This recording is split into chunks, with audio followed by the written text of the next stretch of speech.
Hey guys, welcome back to the channel. So we got our last batch, I believe, of the 87 overall master icon sets, and obviously one we were all waiting for, Paul Coffey, was released. So we got to break all those down as the other two as well. Kind of interesting in terms of if they have value or not, and then we'll get on to the 88s next week, which is obviously really anticipated because of, Guy Lafleur and then being able to upgrade Beliveau to make him much more usable. Definitely a plus. And guys, don't forget, if you're on the grind to get the team builders done, join my Discord, as we've got like a whole conversation and like group of just people trying to trade one for one to get their cards done. We'll also talk quickly about the new Couturier set. All right, let's get into all of today's content. All right, we'll kick things off with the 92 Ray Bourque 5'11", 220 defenseman with 2 to Barrage and 2 to Workhorse. So obviously a really good synergy combo for anyone trying to activate Barrage like myself. This is a very good card to help you out with that, as he does get +2 to Barrage. The one thing I'll say is that Boreas Salming also gives 2 to Barrage, and I think he might be a little bit more valuable just in terms of the amount of cost it makes to make him, as opposed to does to Ray Bourque. But nonetheless, 2 to Workhorse, which is a very easily activated synergy, gets his acceleration up over 90, which is great because before Spark, obviously, that gets it to 95. Speed goes over 90 with Distributor, and if you can get Barrage on him, he's got an elite shot. The obviously only downfall with Ray Bourque is 5'11". His 87 body checking isn't anything crazy, but defensive awareness and stick checking are really elite. Here's the thing I'll say about Ray Bourque. Left-handed defenseman, there isn't a ton of elite ones. I'm talking about the very, very end game. We're going to talk about one in a second, though. The thing is it's going to be synergy dependent, because Ray Bourque does have value in the sense that 2 to Barrage, 2 to Workhorse, so he could be someone that you would go after if you do need to activate these synergies. Outside of that, I really don't see the value. Again, it's just going to cost you so much. Unless you have him untradeable already, I really wouldn't invest in him, but you're not going to be upset. He's a good card no matter what. It's just his body checking and defensively just not where you want to be for the investment that it's going to cost. Then we've got the 92 overall Marcel Dionne. This is actually kind of an interesting card. Here's the thing. You could just go get Solani. To be honest with you, if you're going to make this upgrade, you might as well just pay the extra and go get Solani because he's a better card. However, 2 to Spark, 2 to Light the Lamp, so if you have the 91 Gretzky, you've got Light the Lamp activated right here. He's got endgame speed, 95 acceleration, speed gets to 94 with Distributor, and his wrist shot is phenomenal. So he is the prototype NHL 21 right-handed winger. There's just already so many of those. He's only 5'9", so that really hinders his value. He has, body checking 87, again, nothing crazy. Defensively, though, very good. 97 stick checking and 94 defensive awareness, and does have 89 face-off, so you could use him at center if you needed to. However, I never recommend using a 5'9" center. Like I said, if you have him untradeable, he could help you out. I mean, like 2 to Spark is valuable, and 2 to Light the Lamp, again, paired with Gretzky, gets that activated. It's not like it hurts. It's nothing crazy, but it doesn't hurt.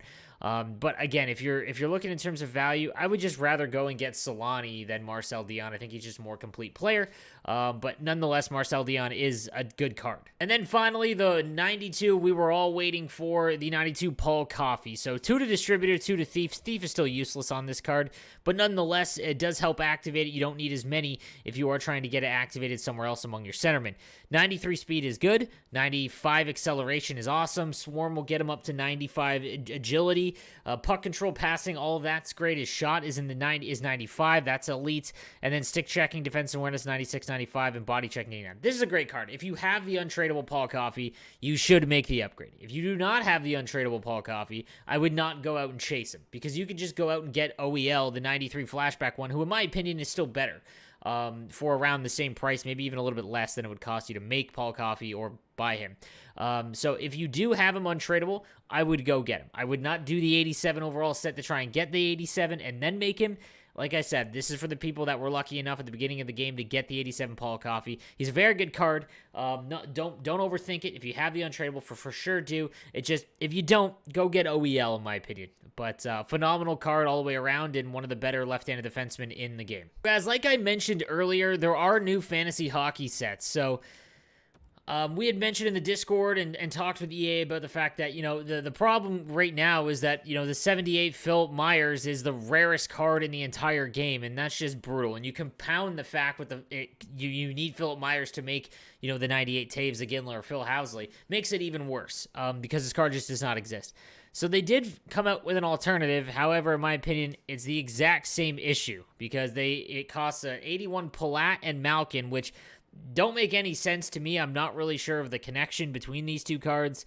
It looks like just kind of a quick fix, but The issue is this: it's the exact same thing. We're in the exact same situation as, you know, once the Palats are bought up and everyone realizes, you know, we're going to be in the exact same situation. I will say this: it's the 81 Palat is going to be pulled in abundance, because when everyone rips a pack, it's those mid 80s cards, those low 80 cards that get pulled more than anything else.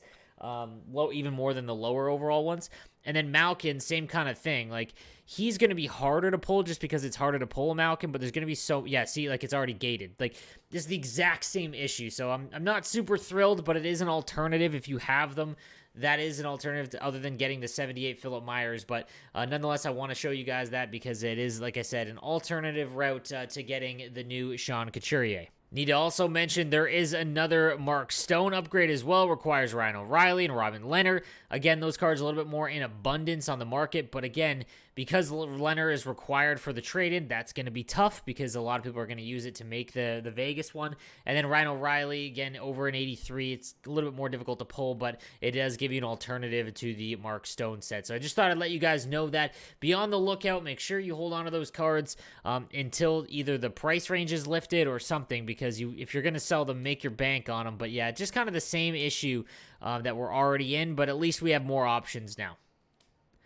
Last thing I want to talk about real quick, the status of my my attempt to get the Iginla. Again, everyone asked me, why not Taves over Iginla? Well, guys, like, Iginla is one of my favorite players of all time. He is a big reason why I am no sleeves 12 and not no sleeves 41. Okay, so I am working towards him. The difference is very negligible. Taves is the better card if you are asking what went better.